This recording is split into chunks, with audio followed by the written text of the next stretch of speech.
ဂျပန် location နဲ့ဖွင့်ထားတဲ့ TikTok အကောင့်ကိုဝယ်ဖို့စဉ်းစားနေတဲ့သူတဦးလားဒါမှမဟုတ် TikTok အကောင့်ကိုဂျပန် location နဲ့ဖွင့်ဖို့အတွက်ကြိုးစားနေတဲ့သူတဦးလား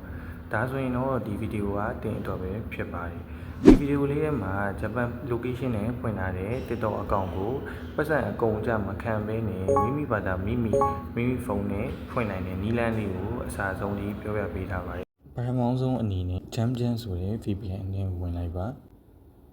ကိုယ့်ရဲ့ server ကိုကြည့်ချင်နေဆိုရင်တော့ဒီအောက်လေးမှာ server ရှိပါတယ်အဲ့ဒီမှာ Tojo ဆိုတဲ့ server ကိုပြောင်းပေးရပါမယ်အကယ်၍ Tojo ဆိုတဲ့ server မပြောင်းတော့ဆိုရင်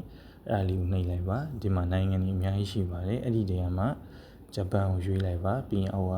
Tojo ကိုရွေးလိုက်ပါအဲ့လိုပြောင်းပြီးွားရင် Google ထဲကိုသွားလိုက်ပါ search bar မှာ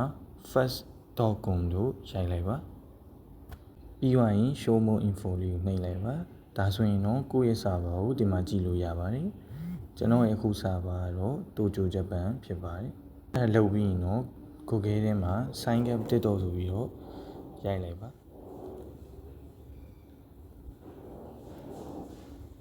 ပြီးရင်တော့ continue with Google ကိုနှိပ်ပါဒီမှာ email ရွေးတဲ့အခါကျရင် email အသစ်ဖြစ်မှရပါမယ်ဘာလို့လဲဆိုရင် email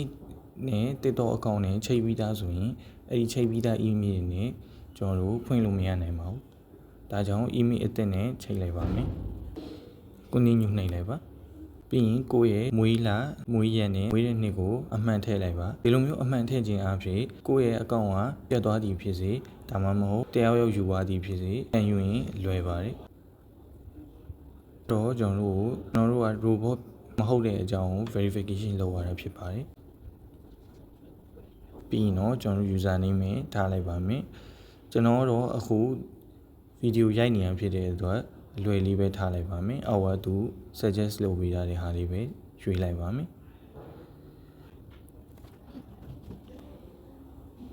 ဒါဆိုရင်ဒီဟာကတော့ကိုဂျပန် location နဲ့ဖွင့်ထားတဲ့ TikTok account ဖြစ်သွားပါပြီဂျပန် location နဲ့ဖြစ်တယ်မဖြစ်ဘူးကိုကျွန်တော်တို့စစ်လို့ရပါတယ် profile နဲ့တွားလိုက်ပါဒီအဆက်30ကိုနှိပ်လိုက်ပါ manage account နှိပ်လိုက်ပါဒီမှာဆိုရင် account region ကဂျပန် account ပဲဖြစ်ပါတယ်ဒါဆိုရင်တော့ဂျပန် location နဲ့ဖွင့်ထားတဲ့ TikTok account ကိုရပြီဖြစ်ပါတယ်